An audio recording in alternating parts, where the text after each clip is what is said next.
muganda wa Lil Puzzle yeeyongedde okutabukira naye abantu gye bali ekisiru kyogera nga Lil Puzzle kyafaanana Lil Puzzle mu kusooka no yabadde tatintinze na buviiri naye kati naye yatintinze obuviiri ye yavuddeyo agamba kimu njagala buyambi muganda wange Lil Puzzle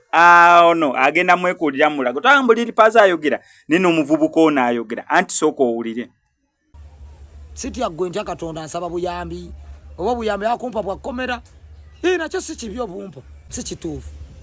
okukeera ku macyanze nzikirire nnime mwanyi Puzzle ng'oli site enkata ovuga n'eri simanyi nsirugavu Land Rover simanyi biki sigimanyi nagimanyi eringa yono gundi gye baakagira simanyi Ferrari oba simanyi biki sibimanyi ndaba bulabi mmoroka ziyitawaawo sirina yadde akagaali nga nyumya bya mmoroka sinza nakubimanyi naye nsaba buyambi mukulu okuva gy'oli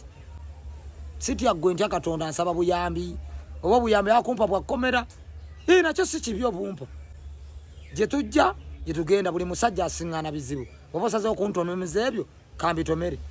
bizibu byakomera byonjagaliza nedda Puzzle tekyandibadde kituufu nze okusibwa ku lwakuba nti nkufaanana tekyandibadde kituufu lwakusibwa lwakuba ndi ne muganda we kyo si kituufu nonja akakodi akalako oyinza osibiramu omuntu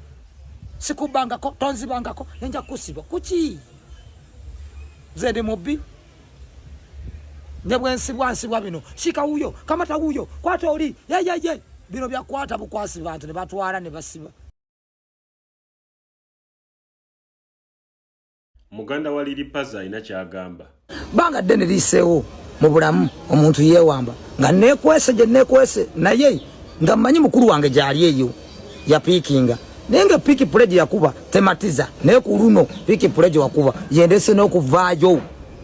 mukulu wange nkulajanire ng'omuntu wani njambe nosika ku mukono nemva mu kiwonko eno gye ndi obulamu si butuufu nze ne bwona nzisaawa nja kutuulawo ngomenkirize era mbeerewo ku lwekyo naye nange embeera gye ndi musi ya muzuuli apaana si muzuuli yadde tuli eno naye